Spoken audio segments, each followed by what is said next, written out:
नमस्कार, crime report India देख रहे हैं आप। मैं हूं ताबिश हुसैन। मुंबई पुलिस ने टीवी रेटिंग के एक बड़े घपले का पर्दाफाश किया है। यह सारा गोरख धंधा वहां हो रहा था जहां टीआरपी के मीटर लगे थे।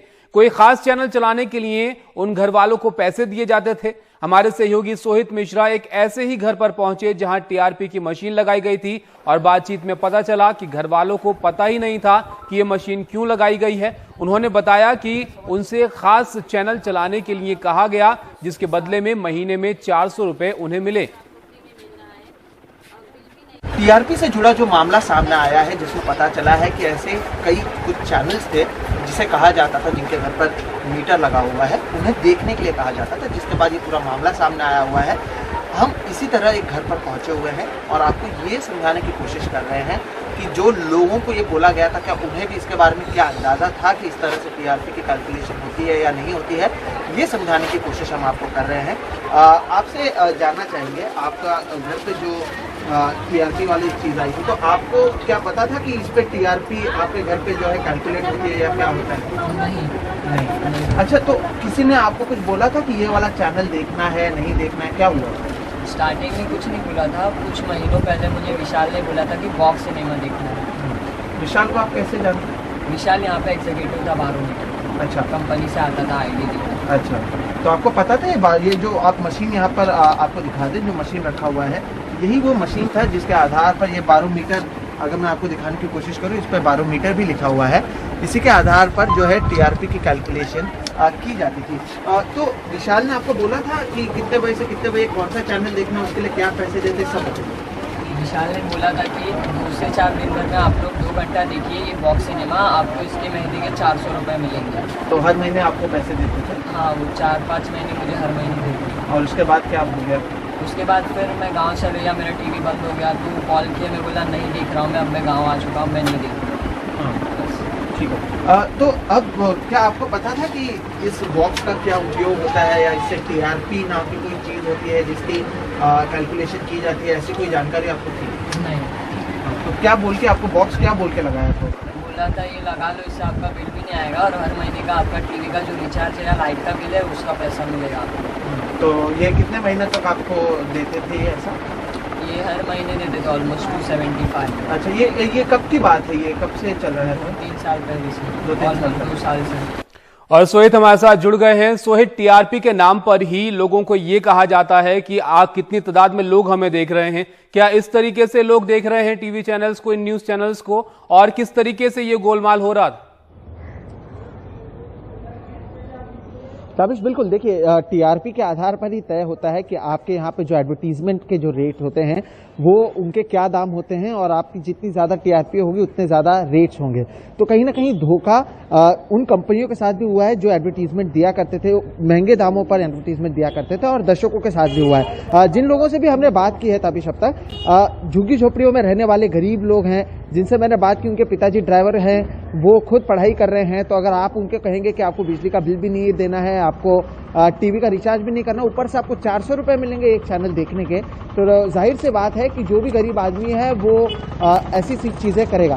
तो इसीलिए जो है ये पूरा मामला अब जब सामने आया है, तो पुलिस यही जांच कर रही है कि इसमें और कितने लोग शामिल हैं। जिस तरह से कल कहा गया रिपब्लिक टीवी का भी नाम आया है, उनके भी लोगों से बुलाया जाएगा, और भी 2 चैनलों के नाम आए हैं। तो कहीं ना कहीं बड़े पैमाने पर इस पूरे मामले में घोटाला, इसे आप कह सकते हैं, और धोखा हुआ है दर्शकों के साथ भी, और उन ब्रांड्स और उन एडवर्टीजमेंट्स के साथ भी जो इन चैनलों में पैसा लगाया करते थे। जी शुक्रिया सोहित आपका सब जानकारी के लिए। तो सोहित बता रहे थे किस तरीके से टीआरपी को लेकर यहां पर गोलमाल किया जा रहा है। अब हाथरस के बारे में आपको जानकारी देते हैं। हाथरस मामले में अब एसआईटी पीड़िता के गांव के 40 लोगों से पूछताछ कर रही है। कुल 40 लोगों को पूछताछ के लिए नोटिस जारी किया गया है, जिनमें 10 से पूछताछ हो चुकी है और बाकी गांव वालों से आज पूछताछ होनी है। एसआईटी इस मामले में गांव वालों से ये घटना के दिन क्या हुआ और ये जानने की कोशिश कर रही है। योगी सरकार ने सीबीआई जांच की सिफारिश तो कर दी है, लेकिन अब तक सीबीआई की जांच शुरू नहीं हुई है। सौरभ हमारे साथ मौजूद है इस पर बात करने के लिए। सौरभ, आज एसआईटी के महत्वपूर्ण सवाल क्या रहेंगे और सीबीआई जांच क्यों डिले हो रही है? देखिए, एसआईटी को 16 तारीख तक का वक्त दिया है, 10 दिन का उन्होंने एक्सटेंशन मांगा था। तो एसआईटी अपनी जांच पूरी कर लेगी, उसके बाद ही सीबीआई की जो जांच है वो शुरू हो जाएगी। देखिए, 40 लोगों को कल नोटिस दिया गया, इसमें 10 लोगों से कल एसआईटी ने पूछताछ की थी। और जो उनकी पूछताछ है इन 40 लोगों से, वो इस थ्योरी पे है कि क्योंकि कल एक लेटर लिखा था जेल से संदीप ने, जो कि आरोपी है, कि उसका और जो पीड़िता की दोस्ती थी साथ में, और उनके जो पीड़िता के घर वाले थे उनको ये दोस्ती पसंद नहीं थी। तो गांव में क्या इस बारे में पता था? और दूसरी जो सबसे अहम चीज है जिसको लेकर के पूछताछ हो रही है, वो इस बात को लेकर के हो रही है, वो है अंतिम संस्कार को लेकर। जिस तरीके से जबरदस्ती अंतिम संस्कार किया, उसको लेकर के हाईकोर्ट पहले ही झाड़ लगा चुका है यूपी पुलिस को। तो वहां पर वो जांच कर रहे हैं कि जो पुलिस वालों ने अंतिम संस्कार किया, क्या उसमें रीति रिवाजों का पालन किया गया था। कई वीडियो आए, एक वीडियो में दिख रहा है कि तरल पदार्थ डाल रहे हैं यूपी पुलिस के लोग, लकड़ियां फेंकी जा रही हैं, फूल माला ऐसे डाल दिए जा रहे हैं, और आनंद फानन माचिस से आग लगाई जा रही है। तो कई तमाम वीडियो आए हैं। तो एक पहलू जो उनकी दोस्ती का है, दूसरा पहलू जो अंतिम संस्कार जो पुलिस ने जबरदस्ती किया, उसको लेकर के सबसे ज्यादा रोष है, उसको लेकर के एसआईटी इन गांव वाले से पूछताछ कर रही है। शुक्रिया सौरभ इस सब जानकारी के लिए। अब आपको राजस्थान की एक खबर दिखाते हैं। राजस्थान के बाड़मेर में 15 साल के नाबालिग से गैंगरेप का मामला सामने आया है और इस मामले में एक खेतीहर मजदूर को गिरफ्तार किया गया है। घटना बुधवार की है, जब इस लड़की को गांव के 2 लड़के उठाकर ले गए और उसके साथ गैंगरेप किया गया। बाद में लड़की बेसुध हालत में खेत में मिली। फिलहाल पीड़िता का इलाज बाड़मेर के अस्पताल में चल रहा है। पुलिस के मुताबिक इस मामले में जिस शख्स को गिरफ्तार किया गया है, वो पीड़िता के खेतों में काम करता था। अब तक एक शख्स की गिरफ्तारी हुई है, जबकि 2 लोगों पर आरोप लगा है। हर्षा इस पर मौजूद हैं बात करने के लिए हमारे साथ। हर्षा, बताइए इस मामले के बारे में और क्या कार्रवाई इस पर की जा रही? देखिए, जो पीड़िता है, आपने पूरा घटनाक्रम आपने जो है वो बता दिया है, लेकिन जो पीड़िता है उसने अपने बयान में ये कहा है कि वो 2 लोगों का नाम उसने लिया है जिसको वो पहचानती नहीं है। लेकिन अभी जो पुलिस का जो इन्वेस्टिगेशन है उसमें ये सामने आया है कि एक 24 साल के आदमी को पकड़ा है उन्होंने, जो उसी के खेत में काम करता था। और पुलिस अब is not very sure now कि ये गैंगरेप है या नहीं है, क्योंकि उस आदमी ने इस वारदात को कबूला है। दूसरी बात ये भी है कि पीड़िता जो है अभी फिलहाल अस्पताल में उसका उपचार चल रहा है। वो काफी उसकी हालत में काफी सुधार हुआ है और अब वो स्टेटमेंट देने के स्थिति में है, लेकिन उसके अभी फिलहाल 164 के बयान नहीं हुए हैं।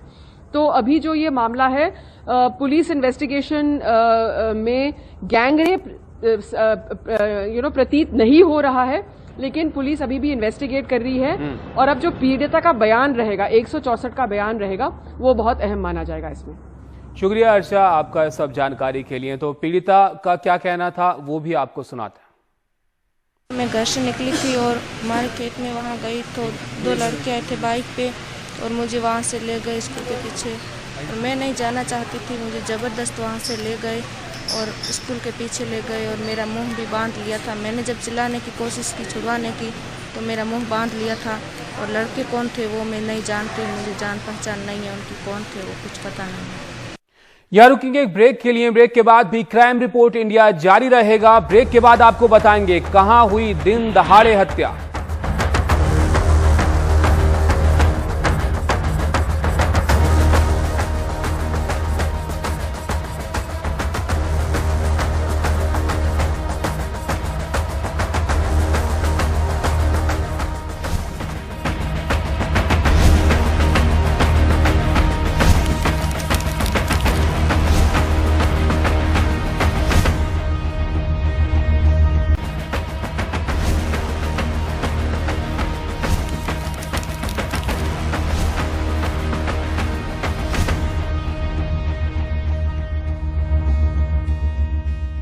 क्राइम रिपोर्ट इंडिया में ब्रेक के बाद आपका स्वागत है। एक और महत्वपूर्ण खबर आपको बताते हैं। महाराष्ट्र एटीएस ने नासिक के हिंदुस्तान एरोनॉटिक्स लिमिटेड कंपनी के एक कर्मचारी को जासूसी के आरोप में गिरफ्तार किया है। कर्मचारी पर आरोप है कि भारतीय बनावट के विमान और कंपनी की गुप्त जानकारी पाकिस्तानी जासूसी एजेंसी आईएसआई को यह पहुंचाता था।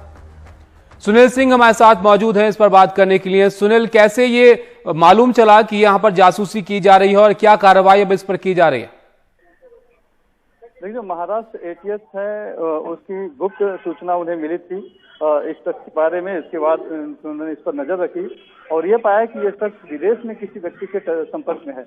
जब उसकी छानबीन की जांच की गई तो पता चला कि ये जो महत्वपूर्ण जानकारियां हैं, खास करके हिंदुस्तान एरोनॉटिक्स लिमिटेड का वो कर्मचारी है, तो वहाँ के जो फाइटर प्लेन जो बनाए हुए एयरक्राफ्ट बनाए जा रहे हैं फाइटर, और साथ ही जो हवाई अड्डा है उसके आसपास की सभी जानकारियां जो महत्वपूर्ण थी वो उन्हें दे रहा था।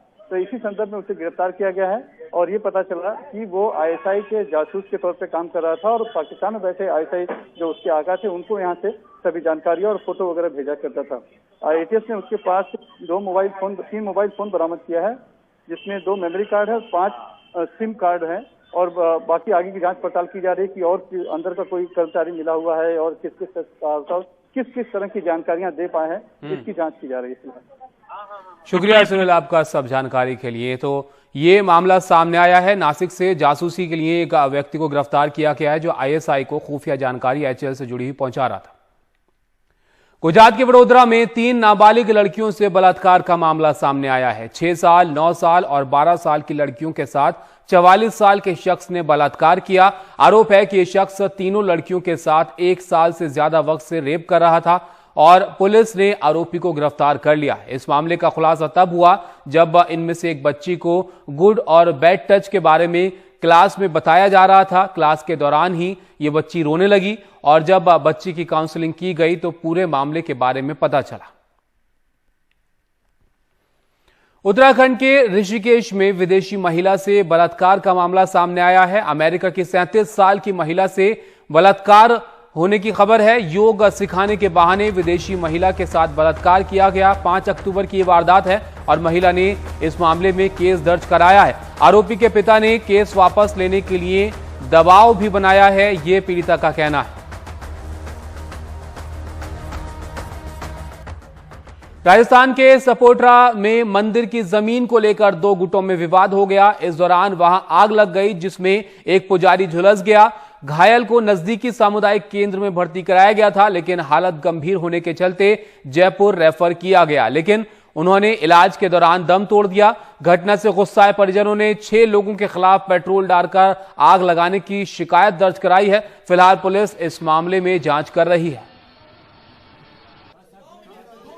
और भीमा कोरेगांव मामले में दिल्ली से आई एनआईए की टीम ने फादर स्टेन स्वामी को रांची के नामकुम इलाके से उनके घर से कल रात गिरफ्तार कर लिया। आज उन्हें एनआईए कोर्ट में पेश किया जा सकता है। उनको ट्रांजिट रिमांड पर दिल्ली लाया जा सकता है और जानकारी के मुताबिक 1 जनवरी 2018 को पुणे के भीमा कोरेगांव में एक पार्टी के दौरान अनुसूचित जाति, जनजाति और मराठा समुदाय के बीच हुई हिंसा के मामले में फादर स्टेन स्वामी को गिरफ्तार किया गया है। वो मूल रूप से केरल के रहने वाले सामाजिक कार्यकर्ता हैं और 5 दशक से झारखंड के आदिवासी इलाके में काम कर रहे हैं।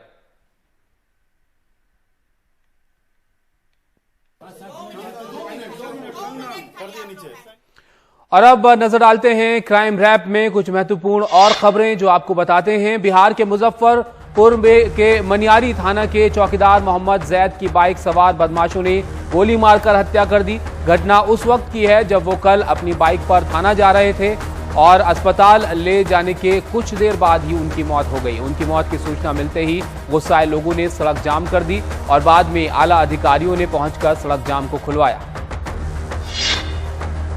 दिल्ली के अंबेडकर नगर में स्पेशल सेल और 1 लाख के इनामी बदमाश कर्मवीर के बीच मुठभेड़ हुई, जिसमें बदमाश के दोनों पैरों और उसके एक साथी को गोली लग गई। बदमाशों के पास से 2 पिस्टल और 1 कार बरामद हुई। इनामी बदमाश कर्मवीर पर हत्या के दर्जनों केस दर्ज हैं। फिलहाल घायल बदमाशों का अस्पताल में इलाज जारी। अलीगढ़ मुस्लिम विश्वविद्यालय कैंपस के अंदर घुसकर एक व्यक्ति की हत्या कर दी गई। मृतक अलीगढ़ का ही रहने वाला है और 2 साल पहले एएमयू से पढ़ाई भी कर चुका है। खबर के मुताबिक अब्बास नाम का व्यक्ति शाम 4 बजे के करीब एएमयू 2 दोस्तों के साथ घूमने आया था। इसी समय उसे गोली मारी गई। इस मामले में पुलिस ने 2 लोगों को हिरासत में लिया। पुणे के पिंपरी में पुलिस ने 20 किलोग्राम ड्रग्स के साथ 5 लोगों को गिरफ्तार किया है। आरोपियों को पुणे के चाकन इलाके से गिरफ्तार किया गया। ड्रग्स तस्करी की जानकारी मिलने के बाद पुलिस ने वाहन रोकने की कोशिश की। आरोपियों ने जब कार नहीं रोकी तो पुलिस ने पीछा कर इन्हें गिरफ्तार किया। वाहन चेकिंग के दौरान पुलिस को 5 बैगों में 20 किलो ड्रग्स बरामद हुई, जिसकी कीमत 20 करोड़ रुपए बताई जा रही है। फिलहाल पुलिस आगे की कार्रवाई कर रही है। तो क्राइम रिपोर्ट में आज के लिए फिलहाल इतना ही। खबरें लगातार जारी हैं, आप देखते रहिए एनडीटीवी इंडिया। नमस्कार।